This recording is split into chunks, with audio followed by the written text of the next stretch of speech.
So, as somebody who used to struggle with repeat panic attacks, intense physical symptoms, intrusive thoughts, the depersonalization, derealization, the weird emotions, to overcoming that, recovering from that, and now having a team of recovery mentors helping people around the world overcome their symptoms, I'm in a very unique situation because I get to see the different stages of recovery.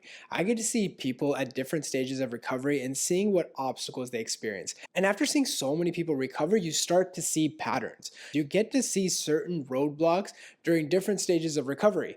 And what I wanted to do was I wanted to make a video on what the different stages of recovery are, what to expect, what are the roadblocks, so that as you're going back to overcoming these symptoms, these panic attacks, the intrusive thoughts, the depersonalization, derealization, just really regaining your life, I want you to be aware of the different stages so that you can be prepared for it and that you can go back to living fully. So let's get it started.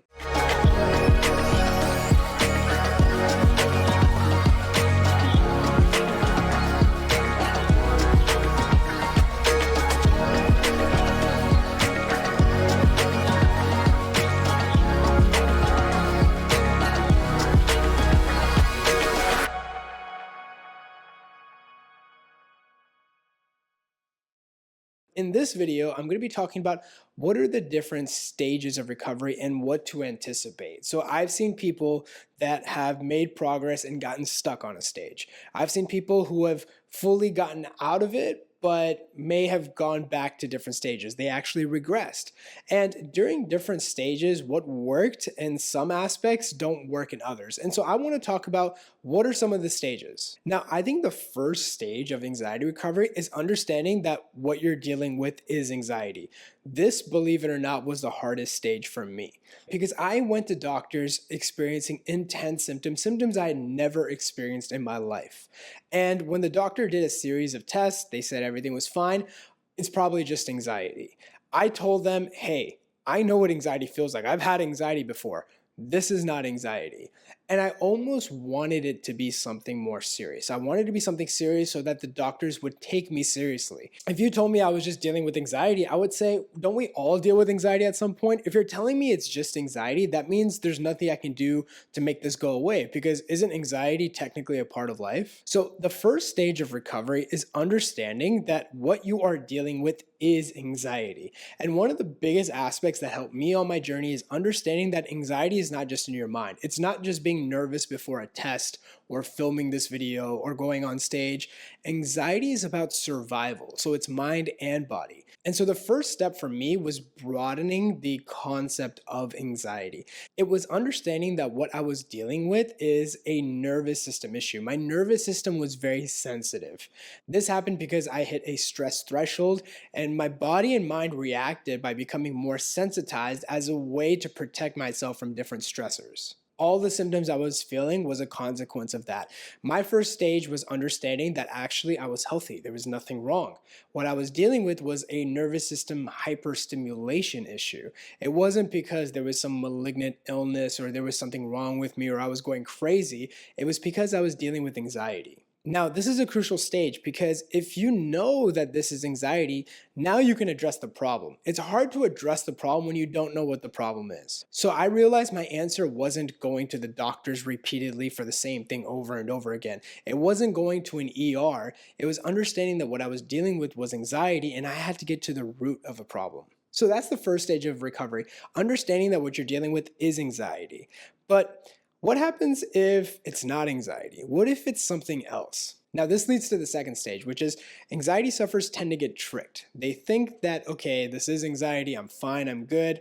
I might give it a couple of days, couple of weeks, couple of months, and then their anxiety convinces them that there's something else going on. Anxiety sufferers tend to get tricked where what if they're not dealing with anxiety? What if the doctors did miss something? What if this is something else? Yes, you got told it was anxiety, but anxiety is really good at tricking you. In fact, I would say anxiety works by convincing you that what you're going through is not anxiety, right?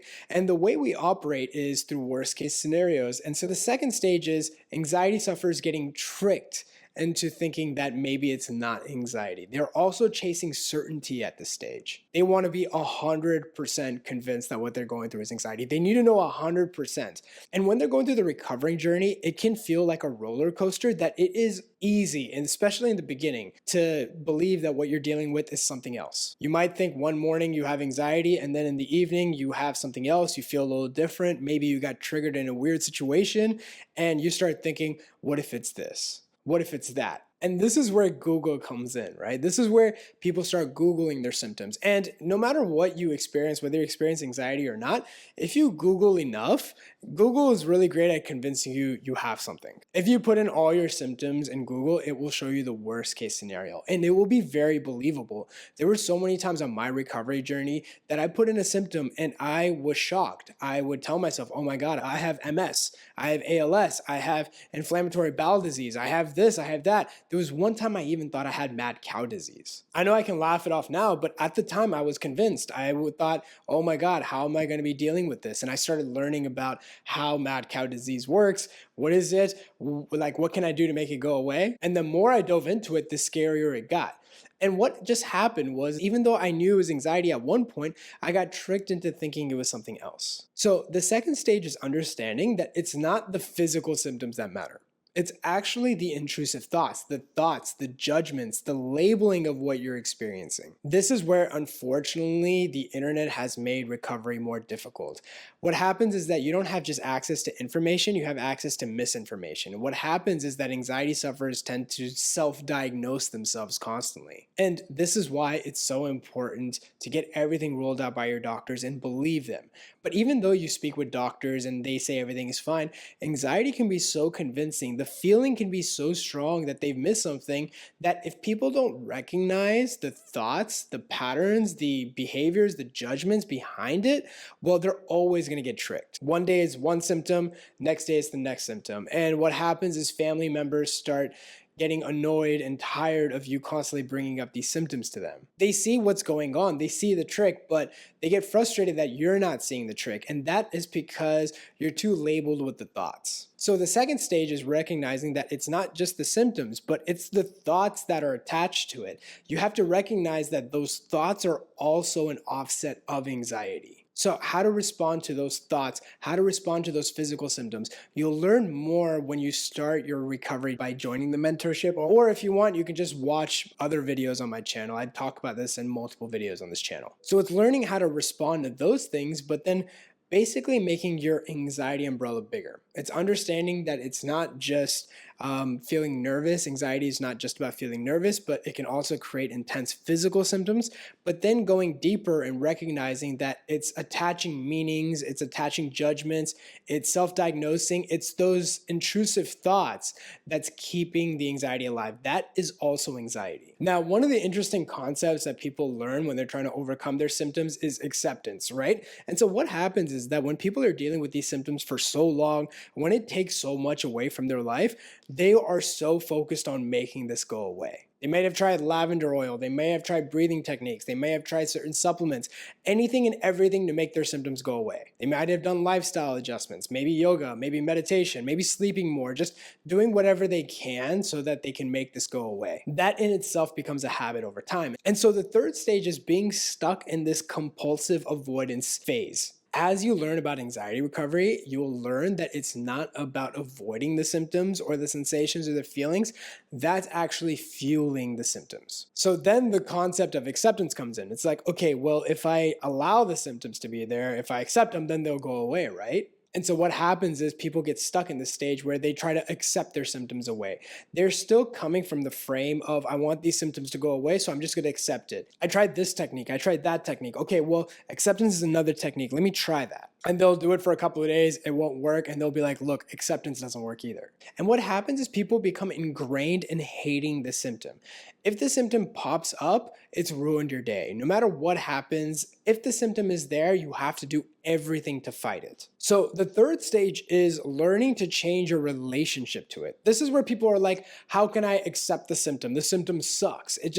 I can't accept this symptom away. If you knew how bad this symptom was, Shaan, you would understand that you can't just accept this. I would not want this on my worst enemy. I totally understand. I experienced all these symptoms. I thought the exact same thing. Logically, that makes sense. But when you're at the third stage, you realize that fighting it, fixing it, fearing it, getting frustrated by it, getting focused on it does not help. In fact, it's what's making this stay alive. Think about it. If your nervous system is sensitive to threats and you're constantly running away from something, what is your nervous system going to do? It's going to say, Shaan is running away from something. We have to stay alive. It's this stage where people have to accept that it's not the symptom's fault.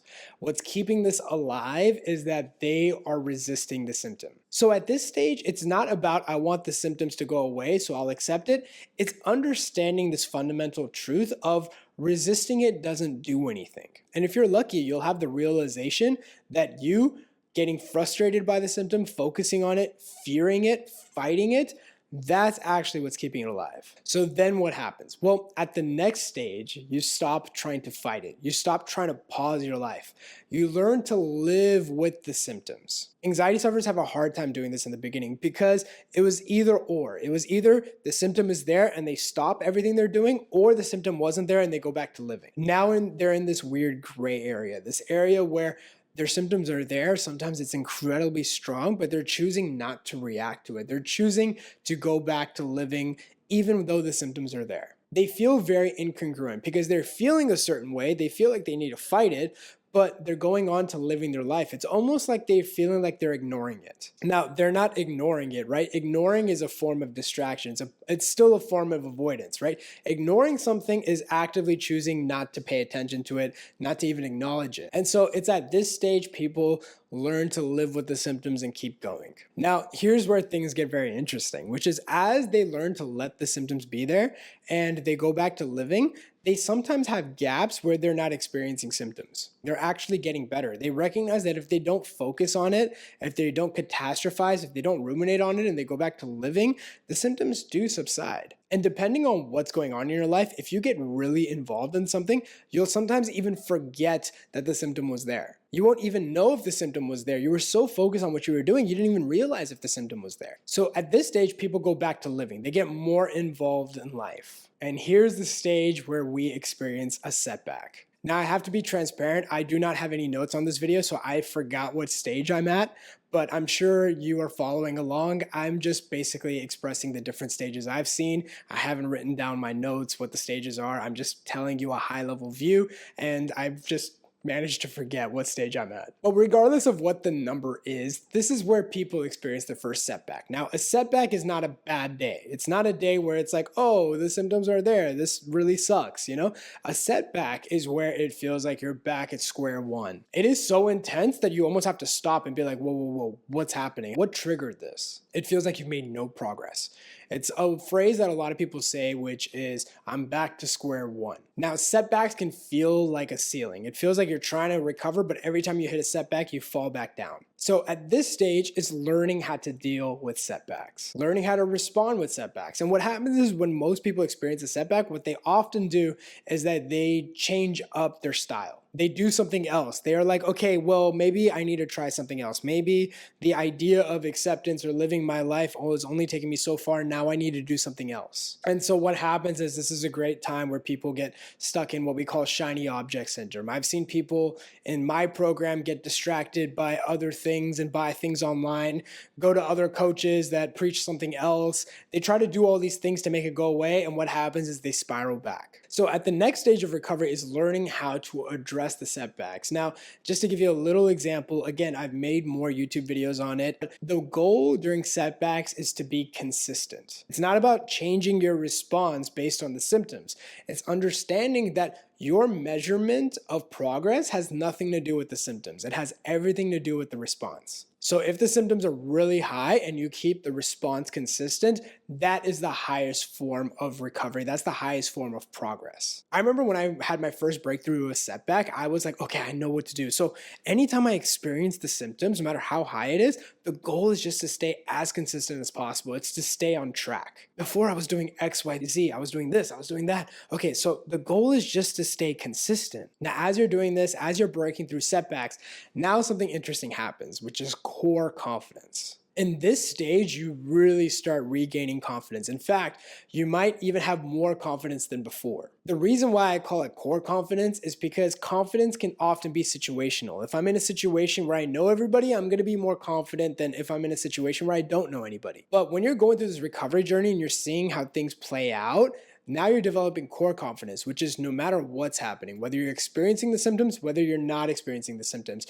you're confident. You know you've gotten this far, you know you can keep going. So you start developing confidence in yourself, and now you start doing things that previously you would have avoided. You might be driving further, you might be going to a new city, you might be traveling, you might be backpacking, you might be doing things where there's a lot of uncertainty, but you start realizing that, hey, no matter what, I'll figure it out, it'll be okay. And this is where life gets fun. This is where you're really living. This is where you're doing things and your fears, your anxiety is not holding you back. I've noticed that when people are at this stage, if they've been stuck in their house for a while, if they've been avoiding places, if they're agoraphobic, they really start living life because they feel like they've missed out on so much. And then the next stage, I will stop here. This isn't the last stage, but I'm going to stop just for the purpose of this video. I'm going to stop here.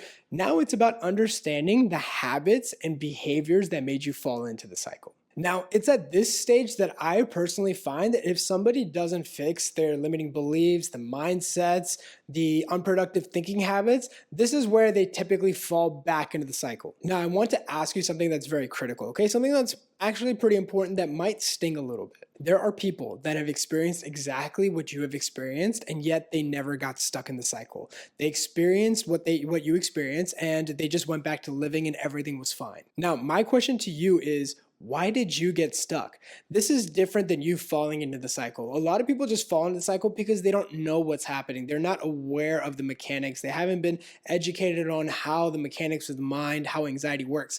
But what kept people stuck? And what I found is that what keeps people stuck are the limiting beliefs, the unproductive thinking habits, their mindsets, how they view their world, how they view themselves. This is where a lot of things that developed from childhood can surface up. This is where people can think about certain things a certain way because of how they grew up. Maybe it has nothing to do with them even being a child. Maybe it's a new thing that they've developed. Whatever their limiting beliefs or thought patterns, it's about addressing those things so that you never fall back into the cycle. When I was at this stage, I learned very quickly what some of my limiting beliefs, my thought patterns, my mindsets were. And just to name a few, one was I wasn't able to emotionally regulate. If I was angry, I would lash out. If I was sad, you would know it. If I experienced any emotion, I wasn't able to regulate it. I would just express it. The second thing was I was very much into the hustle culture when I fell in. I always was coming from this attitude of grind, always push through, you always got to work harder. And that just led me to falling into the anxiety cycle. And I had to learn to let go of that concept, recognizing that life is about balance. And ironically, when I came up with that, when I realized that, I'm actually able to work a lot harder now because I'm able to sustain myself longer. I have more endurance. I learned that I was not my thoughts. Every thought I had before I had anxiety, when I was even dealing with anxiety, I'd always identified it as me. I started realizing that my thoughts were not my own. It made me develop virtues like patience and gratitude. And as a consequence, I embodied those things. I have this phrase I say often in the mentorship, which is you choose your own adventure. And the truth is that people can hop off at any stage of recovery. They don't need to go all the way to understanding the mindsets, the thought patterns. But what I personally find is that if you don't address those, you fall back into the cycle. Now, what I often find personally, this is me speaking from personal experience, conventional therapy tends to focus more on childhood trauma, focusing on thought patterns first.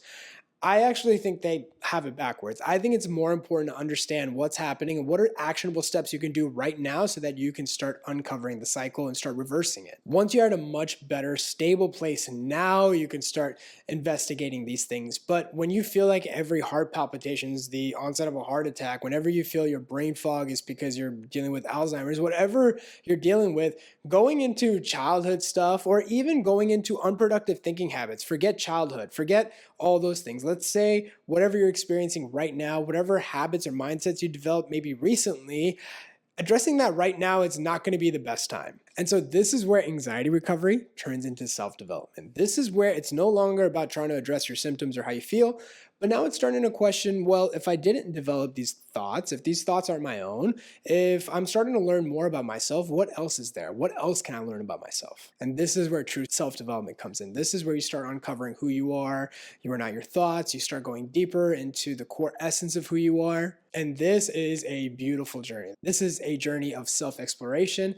You get to know yourself. You get to know the true essence of yourself, of reality, and you can come up with whatever conclusions you want. You're on the journey. But I find if people don't get to the stage of recovery where I'm talking about mindsets and beliefs, and they, kind of hop off the bus too quickly, what I tend to find is that they tend to fall back into the cycle. Not always, but if there's a perfect storm of stressors and they haven't addressed some of their unproductive habits, well, then naturally they're gonna not just regress, but they might fall back into the cycle. I'm not saying that to scare you or anything like that. I personally feel once you understand all these concepts, falling back into the cycle is not going to be an issue. That's not going to be something you avoid because you know exactly what's happening.